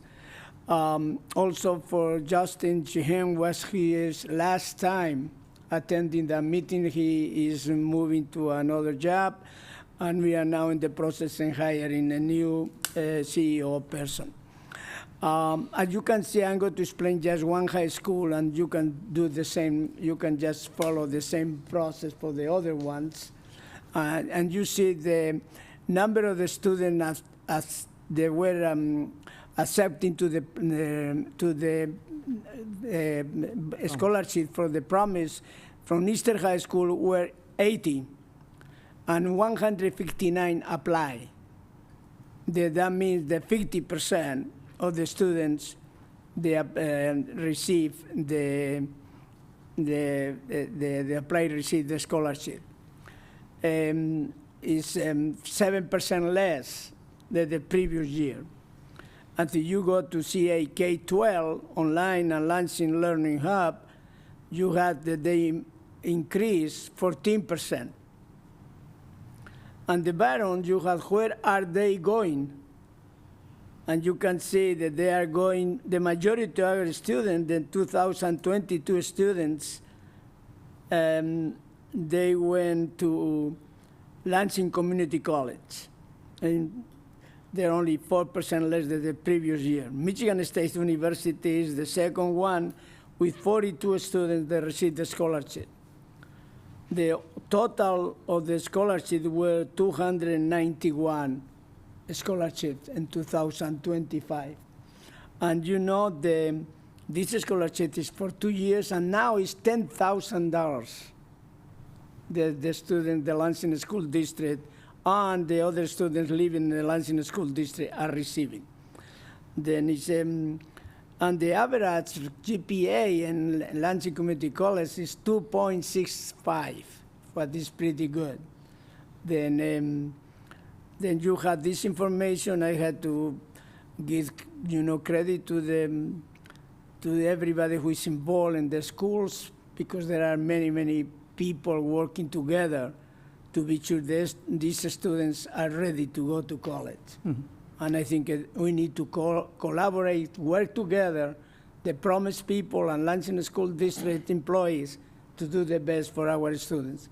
If they are not doing the best, maybe we have to study how we collaborate together to help them. Thank you, Madam President. Thank you. I just want to add a point here. Of the 159 at Eastern, let's put it that way, 159 were eligible. 80 chose to stay in the colleges that we work with. The others, either they went to another college, went somewhere else, or didn't go anywhere. We don't know that, but they were eligible for the scholarship. And so that's, we're trying to expand the choices of the promise, maybe to colleges like Central, Western, and others. So that's in the works. And even some people have says, well, what if my son goes to Stanford? Well, I don't know that we can do that. But anyway, this is all the good things that the promise has given Lansing, is that kids are able to go to college if they want to, and if they're coached well and counseled well, so that, and it's okay if they go to another college. That's no problem. Because we know students that go to other colleges come in the summer and they can take classes like at LCC for subjects that they might need, and then the promise can cover those. As long as they're in a college that we're partners with. So there's a lot of possibilities. Yes. It is, and I want to just share it. I'm not going to belabor this, but my daughter did it. Went to Michigan State, but in the summer, she went to LCC. Right. It just makes sense. She went for free. Yeah. Yes, sir. And also, I was really impressed by your presentation, but the one that because I am connecting to Eastern High School, they did a presentation about the IB program. I think we need to know we need to know more about the IB program and the AP classes. Yeah. Because these AP classes, and I asked the principal, he told me there has many, many others, but all the IB students, they are in different universities today, all of them, and the universities. Then I think the presentation maybe about the AP classes, how many we have in every high school, plus the IB, I think is important because they are receiving already credits for all these classes, and I think we need to multiply this AP class if it's possible. Sure. So we can ask for a presentation. We ask for a presentation. The deputies that are here can get together and get us a presentation at some point in time. Okay. Anyone else has any comments? Yes, sir. Trustee Hurd. I also very much enjoyed the presentation today. I learned so much about the indigenous groups and their impact on our students and the services that they provide. I hope that as the talks keep going, that we find more ways to give them even more resources to do the great work that they're doing, not only for that small group of young people, but for all the multicultural groups. We are such a tossed salad here in the district. There are so many different flavors in our gumbo pot, and there's representation needed for all. And so as we have these groups that are coming before us, I hope that we are all working together to make sure that every student and faculty member, community member is heard. I also had a wonderful time at CUBE. It was my first conference as a board member, and whoa, what a first conference. I mean, it was absolutely wonderful in meeting new colleagues from across the state and across the country, and hearing their stories. I was there for a short amount of time, and so I tried to go to every single thing I possibly could. And I, like Trustee Williams, is feeling still a little bit jet lagged. As much as I travel, I thought I would be better, but I'm not. There were so many wonderful presentations about how we can engage our students to make them more seen and heard, but also ways that we can engage one another as board members to ensure that we are all using each other as instruments for change, maybe not asking anybody to change who they are, but taking who we are and weaponizing that for a better Lansing, for a better school district. I also wanted us to consider for time future, putting the conversation of 3 board meetings back on the agenda. Today showed me that I would like to at least talk about it again. I would love if our information session, when we were all sitting around with the superintendent's cabinet, they were telling us things. We were just at the table having a conversation about what we need to know. Felt like it wasn't long enough and it was valuable. And we were belaboring the time, but more time I felt was needed for just like that, sitting around the table as opposed to this more authoritative stance. And I would have loved if that had been in a week of its own and then handle all this business another time. So I would like to talk about that. And also in future, I would like to speak about attire for graduations. Again, I felt we've left it up to the school principal, which is great. But I would love to see this board at least have an open discourse with the superintendent to talk about many other forms of expression that are cultural. And as well as, nice attire for us when we go to conferences and stuff. That's just a side note. You should have saw our colleagues from Ypsilanti with their blazers and pins on. It was great. And I certainly would rep my Lansing School Board blazer and pendant if I was given one. And the last thing that I would really like for us to consider speaking about is the Board of Education being the final remedy for expulsion. I would love to see us have an open discussion that if a child is going to be expelled from this district, that they would have to come before us as the final remedy to sign off on it once and for all. Yeah. With that, if you're at home and you have been considering bringing your baby to the Lansing School District to be a part of our family and to grow and become a shining star, a shining scholar, I think it's time for you to come home. Thank you. Thank you, Trustee Hurd. Anyone else?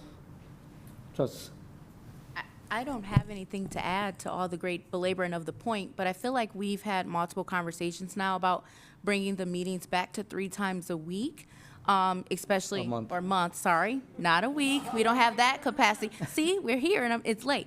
I think to Trustee Hurd's point, and I even know that Dr. Rodriguez has also brought this up, it really helps us to be intentional about our time, not feel so rushed. I love the style of sitting down at the table together. I'm a little old school like that. I enjoy that. And so I don't know if there needs to be some type of motion. Can we vote on it today? Why do we got to push it back? We're already past a month or 2 into school. If that's something the board wants to take action on, we're all here besides one of us. Can we talk about it while we're here and make a motion? I don't know how the rules are for that. But we've heard it more than one time, and it seems to be a need for it. It's not 10 o'clock at night. It's a lot to press in at one setting. It can be very overstimulating, and so I think it would be very fitting for us to consider that. And consider it right now. We push a lot of things out. We push a lot of answers out. And so this is something I think we could answer today that's not too hard. I leave that to Madam President and Chair. So let me go to the Trustee Rodriguez. Mr. Parliamentarian, it's possible to make the motion now regarding to go to 3 meetings in a month? Is again anything, or is possible to do it now? It's possible, but the motion is that the board has a standing resolution required by the Open Meetings Act to set its meetings for the year. It's been amended once, it can be amended again, but that's what needs to be done. So it's not just a general statement of when the meetings would occur, but specific dates have to be put on that calendar and then posted Then when I the can meetings include occur. that in the motion. Can I speak, Madam President, or Mr. Vice President? Yes, Mr. President. Thank you. Just from the district standpoint, I very much appreciate the board wanting to take action now. I would just urge that schedules have been set for the district up until the end of December for how board meetings are scheduled. That was a calendar that was created. If the board wants to add a 3rd meeting for each month, God bless, and certainly, we'll be there. But there have been a lot of decisions that have made by the district because this board made a calendar up till December. My request is if the board would like to add a third meeting, to do that when you're setting the new calendar for the new year. If we do it for October and November and December, especially during Thanksgiving and the winter breaks, it's going to just, again, we're happy to do it, but calendars have been set for staff, for people who have to help support these meetings, as well as who are here. I just want to be cognizant of their schedules, but understand very much this is a board decision. I love the idea of more time with you guys, but just maybe we could do it when we're setting the calendar for the next year. Can I make an observation? Wait, hold on. I saw your hand first. Thank you very much. I'm going to wait, but it's only October and November. It's only 2 months. And this board can call for any other meeting anytime. Yeah. If you can say that I made a motion to start the 3 meetings in January, still the board can ask for another meeting in November or 2 meetings in December, whatever we want to do. Then I don't mind because the power is in us. Exactly. Yeah. Thank you. Oh, okay. So I saw her. So I want to make 2 observations. The first being that this calendar was set and brought to us at the beginning of the year without even a vote being taken. So that's just my first observation. So whoever made the calendar and took us from 3 meetings to 2, we were not given that opportunity to have that discussion. That's my first observation. My second observation is I think we need to also look at the calendar because we should be visible more in the district. A lot of times we're having board meetings on parent-teacher conference nights. And on those nights, if we have a meeting scheduled, I say we cancel them and be where we need to be in those schools and stuff like that. So yes, I think we should go back to 3, but we also want to pay attention to being available to our respective schools, our children, and the community as a whole too. Trustee Strode. Because I was the one that actually Trustee Hurd brought it up, but I was the one that said, let's act on it now. That's 2 things that I still believe is true. The first thing is we did vote on it in January, the first day that we all lovely new people took oath of office to go from 3 to 2, so that was a vote. The second thing that I will say is, yes, I understand we got Thanksgiving and Christmas. We can make an amendment and say November and December we don't do 3, but at least October we can keep calendar as is and find a space to add that 3rd meeting. Again, I feel like we are always putting things off, and then there's some siloed in the back, and then here's the calendar. So my ask still stands, and even if we just mitigate it to not November and December, because we want all of our lovely people to be able to enjoy their families, including myself. I have little people at home even right now, and it's 10 o'clock at night, and I haven't put my babies to bed. And so again, that helps us mitigate having us here with our responsibilities at home as well. So my vote would be we can have a 3rd meeting in October. We don't do anything extra November, December, and then in January we look at that calendar and amend ongoing if we so decide as a group, not Saria, because we have a vote surrounding those 3 meetings. That's just where I'm at. That's my motion. My motion is I move that the Board of Education in the month of October go to 3 meetings a month. In the month of November and December, we keep the calendar as is. Starting in January, we amend the calendar to add on 3 meetings per month. And that is going to be dependent upon the already pre-scheduled activities of the district. If it's a parent-teacher conference, we won't meet that. If it's a holiday, of course, we won't meet. But I think starting in October, we need to avail ourselves to have the roundabout conversation of an information study sitting over there as a group to make decisions. That's my motion. Motion's been moved and seconded. Discussion? Dr. Rodriguez? Thank you very much. I support this, but don't forget that even when we are going to vote for 3 meetings a month, we also have the power to cancel.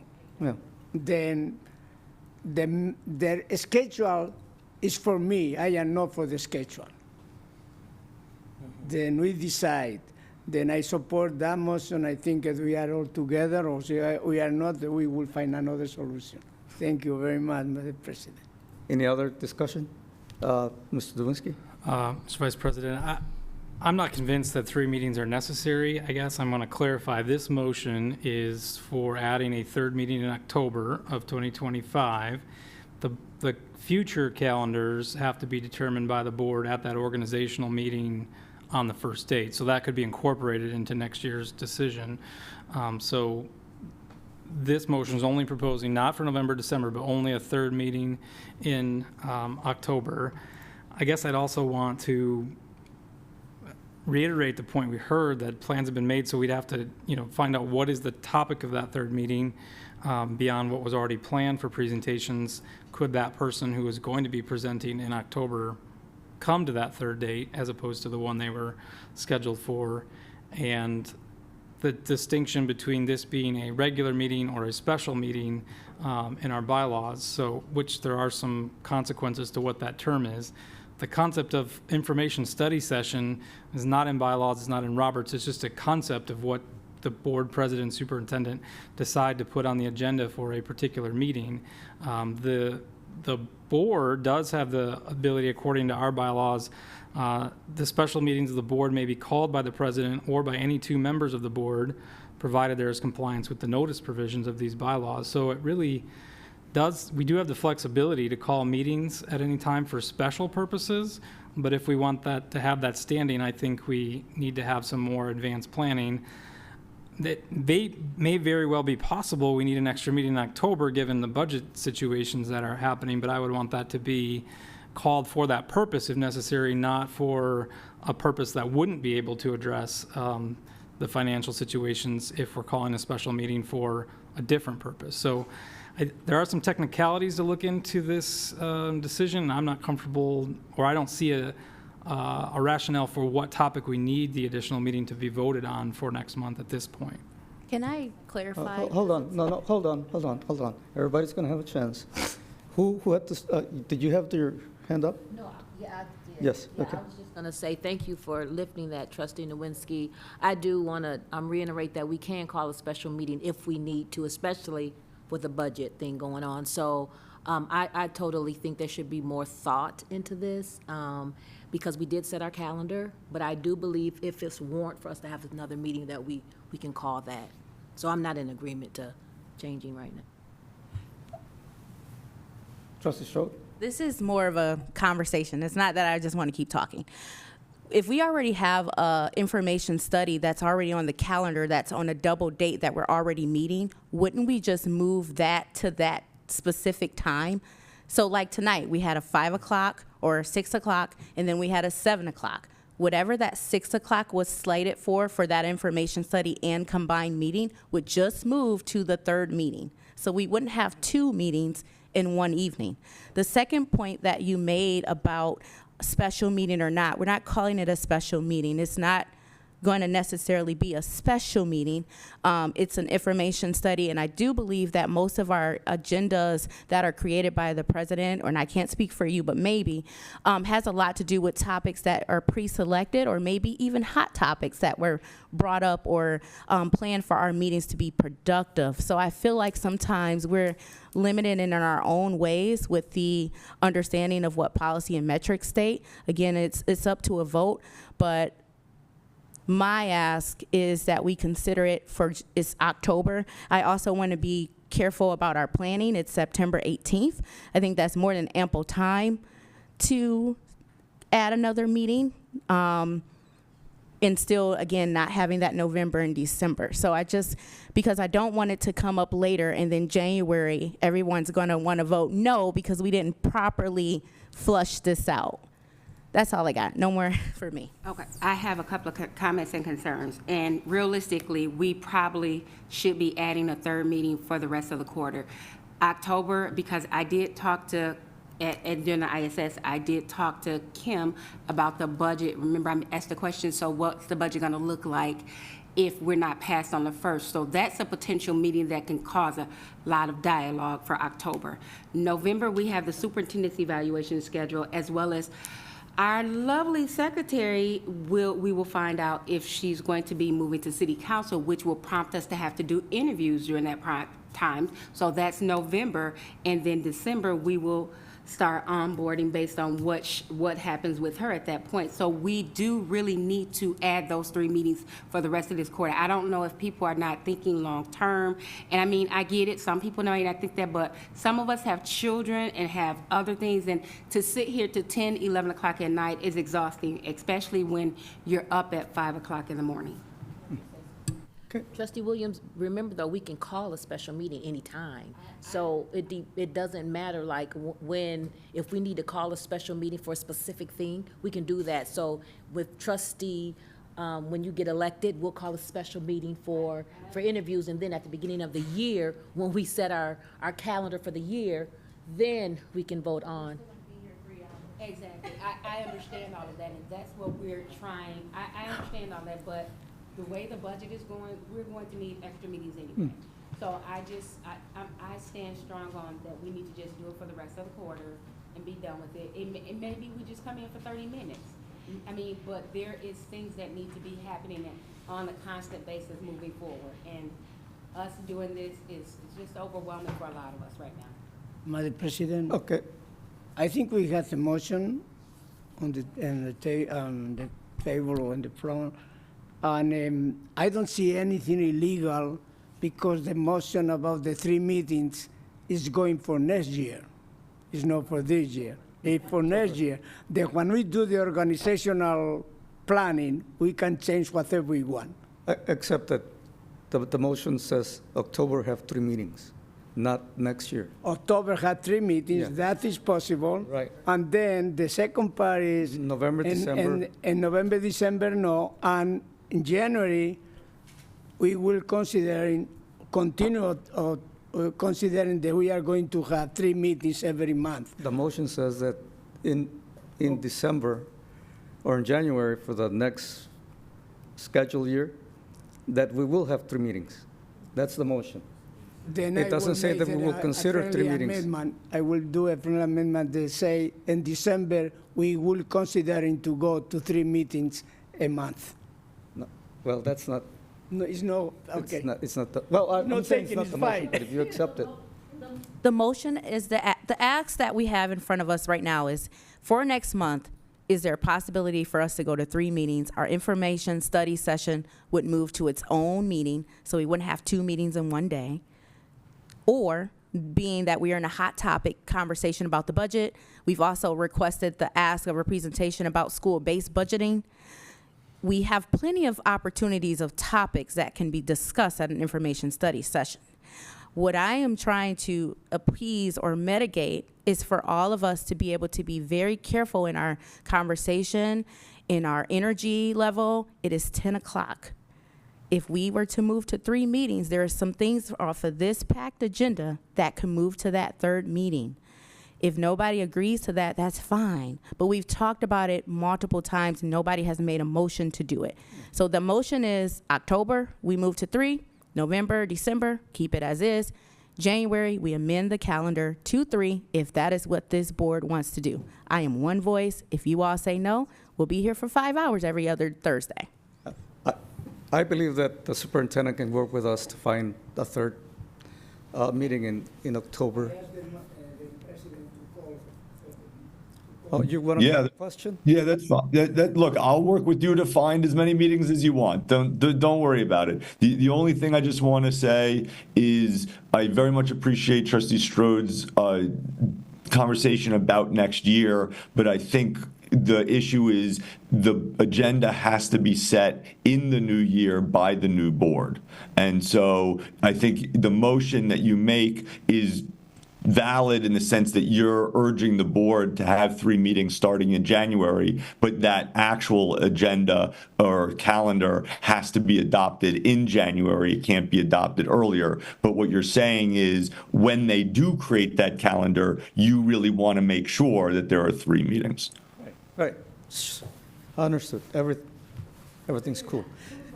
there being no other discussion, I'll call, do we need a roll call vote? Yeah, okay, so roll call vote on the motion to have a third meeting in October, and then 2 meetings in November and December, and then strongly suggest that we have 3 meetings in the coming year, because that's what it's going to amount to. All right? All right. Pending if the new board legally, the new board in January adopts the Right, recommendation. but that's a recommendation that we're Right, making. okay. Right, okay. Super. Roll call, please. Mr. Hurd, Yes. Mr. Lopez, Yes. Mrs. Moore, No. Dr. Nevarez Martinez, Yes. Mr. Nabisky, No. Dr. Rodriguez, Mrs. Strode, Yes. Ms. Williams,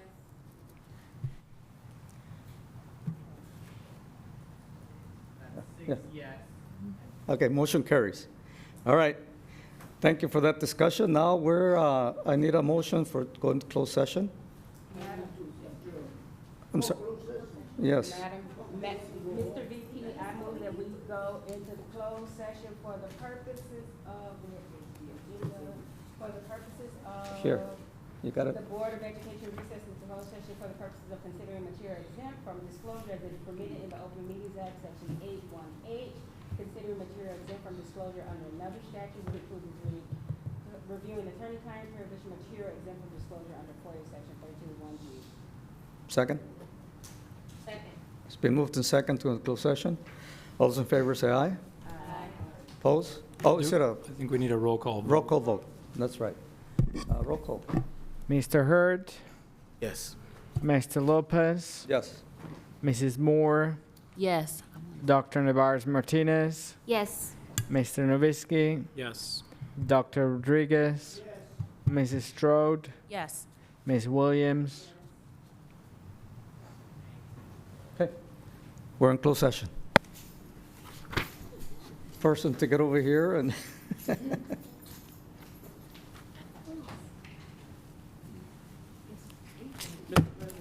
all right. Yes, we're out of closed session. Trustees, There yes. was one thing I forgot to say during my comments. Today is my wife's birthday, and she lent me to you all. You probably wished I was having dinner with her instead of being here, but she's been so sweet to let me be here, and I've missed almost all of it. But Whitney, happy birthday, and her twin sister, Brittany. Happy birthday out in Pontiac. And happy birthday anybody else's birthday all of September. We probably should start doing that, maybe doing a birthday roll call. Happy birthday. Keep your day You're job. baiting me. No, I'm not going to sing, but thank you.